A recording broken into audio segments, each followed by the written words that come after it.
Let's start with the one that should and did stop many of us in our tracks.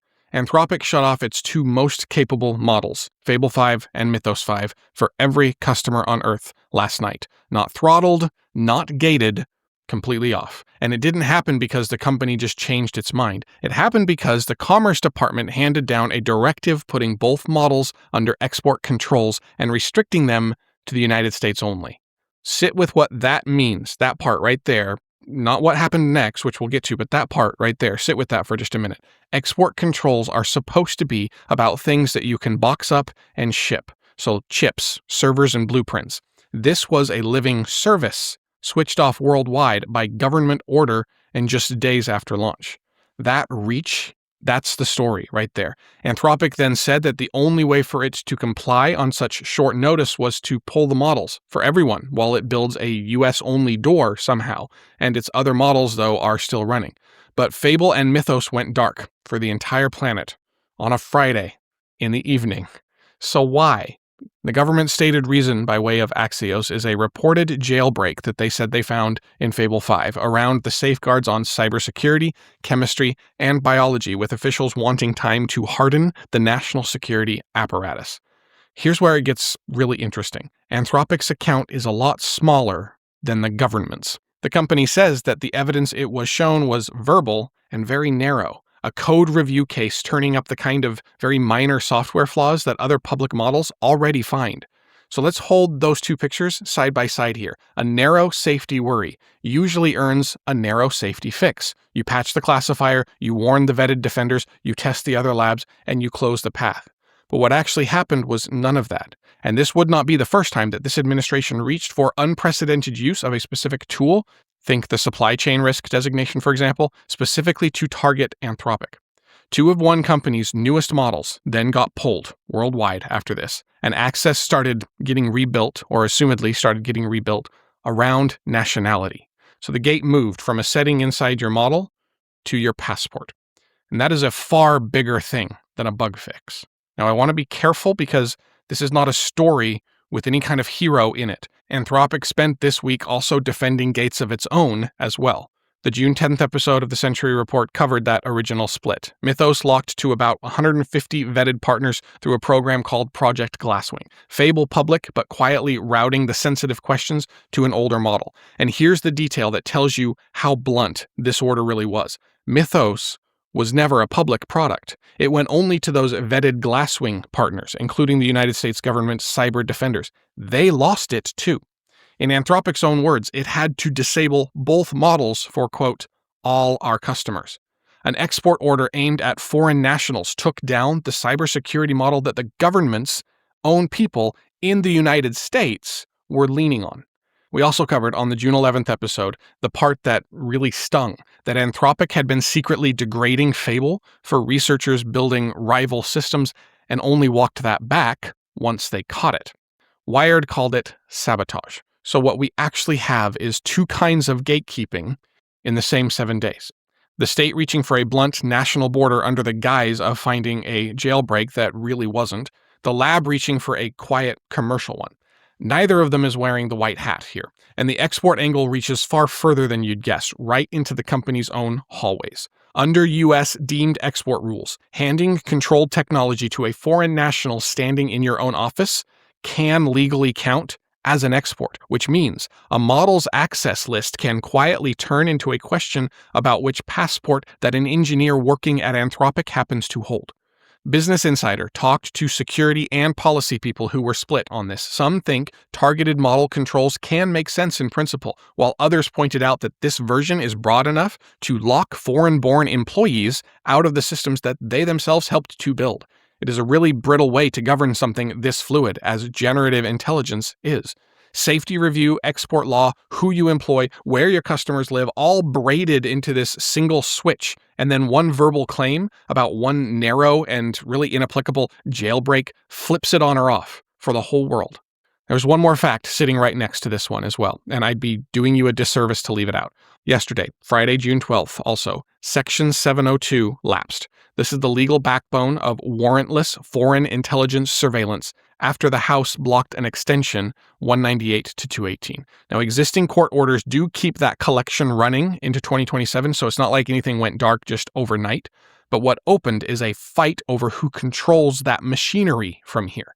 And honestly, there's an adjacency to the Fable shutdown that feels a little too obvious to ignore. Anthropic has been one of the few major AI labs publicly drawing a line against allowing its systems to be used for domestic mass surveillance. That has been a constant position.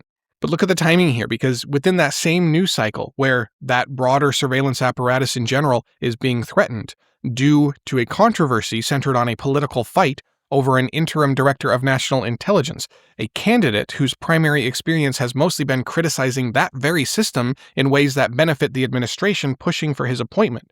When that effort hits an immovable wall in the form of political opponents who recognize that discrepancy and call it out, in that same window, we see moves that effectively push one of the most capable AI labs, the one that's been most resistant to these very surveillance use cases, behind a national boundary. Now, to be clear, this is correlation. This does not prove any type of causation, and I'm not claiming that there's necessarily a direct line here, and I'm really not interested in spinning conspiracy theories. However, when I combine mentally the depth to which recent political maneuvering has sunk with the precision of this timing, it's really hard not to at least consider that these events may be connected, if not directly, then indirectly, through those same types of underlying pressures. And again, this administration has done crazier things. Now, here's where I think this is actually headed and why it's bigger than one company's rough week. Frontier intelligence is starting to get treated like national infrastructure, fenced and licensed and sorted by citizenship, before we've built any real way to look inside it and check that it's actually safe. We are putting borders around the thing before we've learned to even see into it, really. And the people who land on the wrong side of that border are finding out very fast how little say they get when the gate moves. Hold on to that shape, because most of today is a version of it, a gate going up and the question of who's left standing outside it. Now to the story sitting right beside that one, because they rhyme in a way that's really worth your time. SpaceX went public. It opened at $150 a share, ran as high as $176 a share, closed around $160. The Guardian put the closing valuation of the company near $2.1 trillion. First day out, above $2 trillion. Yesterday's episode covered the pricing. $135 a share, $75 billion raised, largest IPO in history, passed Saudi Aramco's 2019 record. By Forbes' count, that first day of trading made the company's controlling owner, Elon Musk, the world's first trillionaire. And then he said the thing that turns a wealth story into something stranger. He told Peter Diamandis that AI and robots will eventually make so many goods and services that money will, quote, stop being relevant inside a decade or two. Diamandis pointed at the irony, becoming a trillionaire right as money supposedly starts to lose its meaning, and the reply was, yeah, pretty much. Now, Diamandis has been pushing this a lot recently on his Moonshots podcast. They talk about an abundant future quite frequently there, and they've had Elon talking about that with them quite often. But the timing here is really interesting, that he specifically calls out, as Elon's about to become the world's first trillionaire, that you're talking about money not mattering, and Elon acknowledges that. Yeah, pretty much, right? So let's hold the wonder and the skepticism in the same hand, because I think they both belong in this story. Let's start with the wonder, because the claim he's making is not just silly. Money is, at bottom, a scarcity technology. It rations the thing that there aren't enough of, so labor, housing, medicine, food, energy, land, time on machines that make everything else. If AI and robotic labor really do push the supply of goods and services way past what we can buy, then yes, the old measuring stick does indeed start to wobble. That is a future worth wanting, I think, and worth taking seriously. But now the skepticism side, because of who is actually holding the stick. The person saying the money will fade owns an enormous share of the machinery that would make the abundance. Rockets, satellites, factories, networks, compute, a robotics program that he keeps promising will be most of the company's value. A world that needs less currency can still be a world of concentrated power.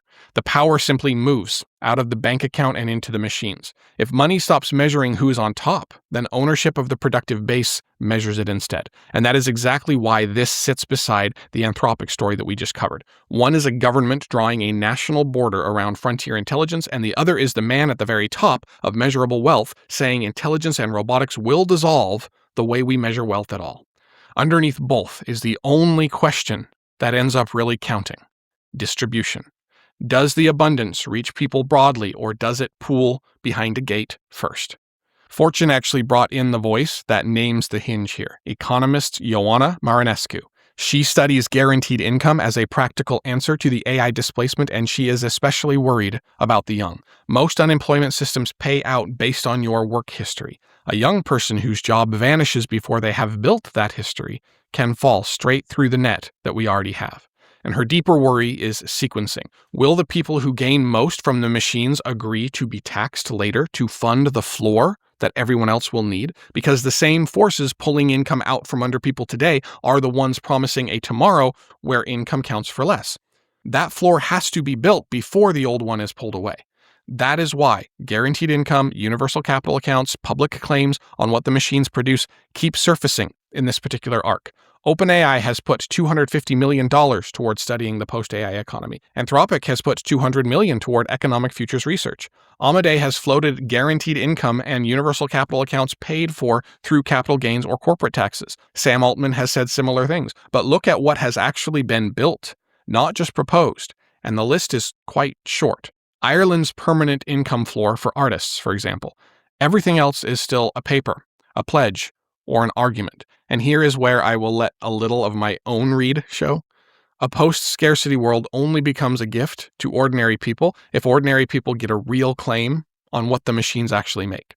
Without that, it is the same pyramid with cheaper goods at the bottom. The abundance is coming into view. The generative future is coming. Whether it arrives as a commons or as a new kind of estate, that is the fight of this decade, and it is still genuinely up for grabs. All right, shifting away, let's come down from orbit to the ground, to the fight over where all this intelligence physically lives. The data center revolt now has a national number, and it is a big one. Data Center Watch, a project out of 10A Labs, counted at least 75 data center projects blocked or delayed from January through March, with about $130 billion attached in total. They call it the most blocked and delayed quarter since they started even counting back in 2023. Active opposition groups more than doubled to 833 across 49 states. The June 7th episode covered this backlash hardening into law, with Illinois pausing new subsidy deals. The June 9th episode covered Seattle weighing a year-long moratorium. What today's number says is that those scattered local fights have now fused into a national force. The playbook spread from town halls to state houses, from water meetings to ballot questions, from one angry neighborhood to a method now that anyone can run.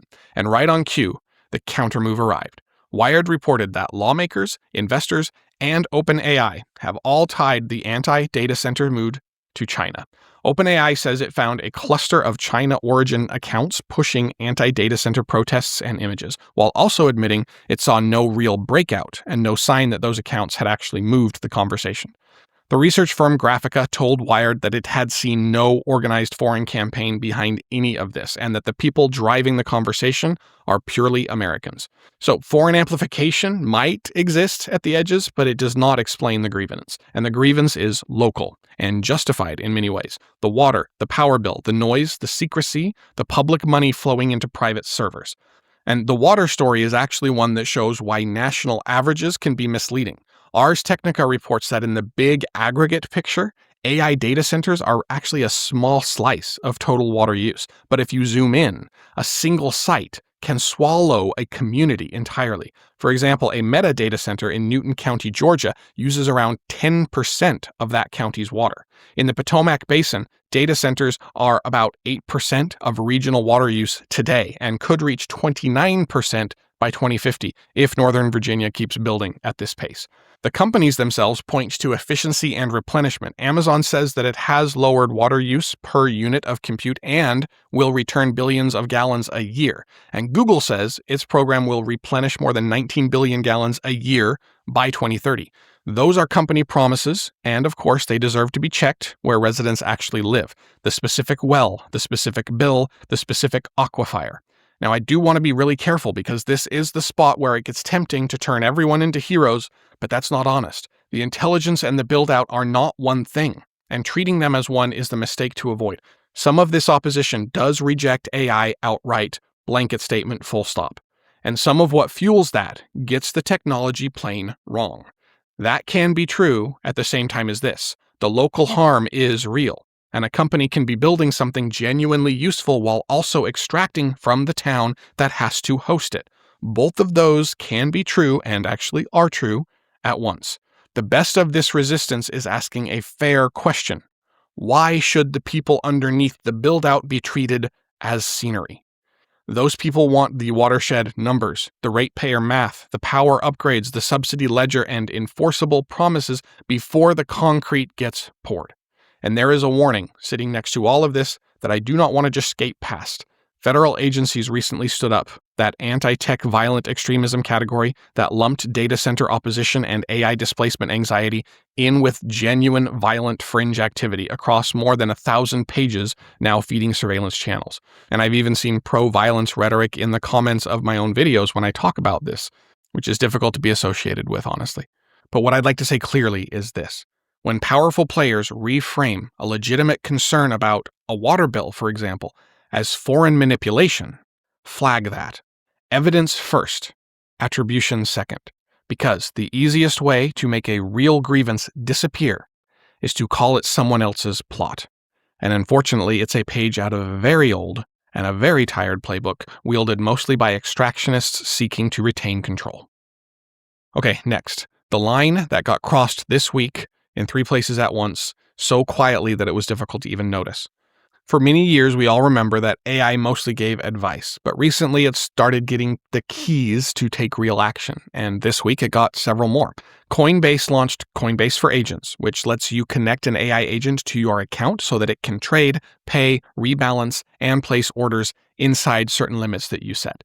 Visa wired its payment network straight into ChatGPT so an agent can go from suggesting a purchase to actually making it anywhere that Visa is accepted. And OpenAI agreed to buy Ona, the company formerly called Gitpod, so its Codex agents can keep working inside a customer's own cloud after the human developer has logged off and gone to bed, for example. 3 different doors, your brokerage, your card, and your code base, and AI just got another key to each. Not the first key, they've gotten many before, but these are big deals each. That is a real leap in what these systems can do. Routine money tasks, shopping, software work, things that used to need you sitting there can now run on their own more and more, carrying jobs across hours or days. And we've been covering that more and more on the Century Report as agents become more capable. But one thing that we need to probably dedicate a little bit more time to is the question that moves to the center as that rollout continues to happen. Trust. What can it touch? How much can it spend? Which merchant, which repo, who can pull the plug, and what receipt exists when it's done? You can already see the industry trying to reach for answers on these. Coinbase says limits are coming, maximum trade sizes, approved services, spending caps. Visa says that most early purchases will still pause for a human yes. Ona's whole pitch is that the agent runs in a cloud on a short leash, leaving a trail behind it. That short leash is the real product here because permission is becoming the safety layer. And notice who shows up twice in today's news about this, OpenAI. In the data center story earlier, it's the one tying community anger to China origin accounts on evidence its own researchers call quite thin. And in this story, it is pushing its agents deeper into systems that can run real companies. That is worth holding on to because whoever sits at the layer where AI acts shapes your workflow and gains a seat in the politics over the infrastructure that all of it runs on. So here's the hopeful read, and I do think this is the right one and the right approach for now. We are watching permission turn into something that you can actually program. A key cut to fit one door with a limit, a receipt, and an off switch built in. If you get that right, the autonomy becomes something that you can trust instead of something that you have to babysit. But if you get it wrong and every agent is just a very polite hand resting on a loaded account, that could be much more dangerous than I think any of us are prepared to accept. All right, let's shift away again. Let's end the news with the most purely hopeful thing that happened yesterday. Researchers at the Chan Zuckerberg Biohub and UC Berkeley just made the invisible machinery inside our cells visible. They built something called a laser phase plate into a cryo-electron microscope and reported it across 3 different papers. The laser is described as 100 million times brighter than the sun, which sounds like a comic book, honestly. And the job that does is wonderfully practical. It takes faint, ghostly images of biological structures and gives them contrast. Now, here's why that's a big deal. Proteins are the working parts of life. They carry signals, repair DNA, haul cargo, and constantly bump up against their neighbors. For decades, the way that we studied them was to pull them out of the cell and look at them alone, purified and in isolation. That taught us a staggering amount, but it also misses what often counts for most: how a protein behaves in the crowded living place where disease actually happens. Scott Fraser at Biohub estimates that today's cryo-EM can image about 10% of our proteins in that purified form. Inside an intact cell, that number drops below 1%, but this laser phase plate could push it past 50%. Sit with that jump, from 1% of the cell's machinery visible in its natural home to more than half. The trick goes back to a problem that physicists named back in the 1940s. A lot of biological material is nearly transparent to electrons. It bends the electron waves passing through it, but it does not cast enough of a shadow for the microscope to actually see it. The laser phase plate turns those invisible bends into brightness that the instrument can read. So think of it as like fog on a window, right? The world outside, it's right there. Your eye just needs an edge to grab, but if you wipe one clear line across the glass, and the street suddenly snaps into view. Holger Mueller at Berkeley proposed this years ago, and Biohub spent years turning what many called impossible into 2 working microscopes. And here's what it actually opens up in biology. Take lysosomes, once dismissed as a cell's garbage bins, now understood as signaling hubs tangled up in rare diseases and in neurodegeneration, including Alzheimer's. Today's microscopes can show that a broken lysosome looks wrong. This one could show which interactions fail, exactly where, and how a treatment might fix them. Now, there is one honest boundary. I never want to oversell these wonder stories, even though they are incredible. This is a proven instrument, not a drug, not a diagnosis, and not a therapy waiting at the pharmacy today. The medicine comes later, downstream, through everything that this lets researchers finally see, with AI systems helping to read the flood of new data that it will produce. Bridget Carragher compared this moment to the first light through a telescope. And I think that's exactly right. The telescope did more than make the sky bigger. It changed what we thought the sky was. And this one points the other direction, inward, into the living cell, and hands biology a whole new universe to look at. Okay, let's pull it together to close out today. Today was about abundance coming into view before we have agreed on how to share it. A government can switch off a model. A trillionaire can announce that money is on its way out. A town can stop a compute campus until somebody shows the water math. An agent can continue to move from suggesting to spending. A microscope can open a layer of the living cell that we have basically never seen. Different rooms, same house. And in every room, the old reflex is the same. When something powerful appears, reach for a gate. A national gate, a financial gate, an infrastructure gate, a credential gate. But here's what I think is most important, and where I will plant my flag for the day. The thing that weakens a gate is being able to see it. Once residents can name the water draw, the hearing changes. Once an agent's key has a limit and a receipt, the account changes. Once a protein can be watched in place, the medicine changes. Once a worldwide model is suddenly cut off from everyone, the fight over who controls intelligence stops being abstract. We will always have some form of gates or people trying to build gates. What I am watching for is a world where far more of us can see them, question them, and build the better way around them, leaving those who insist on using them behind, in favor of something far, far better. Abundance only becomes more than a promise from the top when ordinary people can inspect it, contest it, and hold a real claim on what it makes. More light on the costs, more receipts on the permissions, more eyes on the machinery, more hands on what the machinery produces. That is the build worth carrying out of today. A future where capability is powerful and inspectable and shared widely enough to just become ordinary life. We'll see you tomorrow.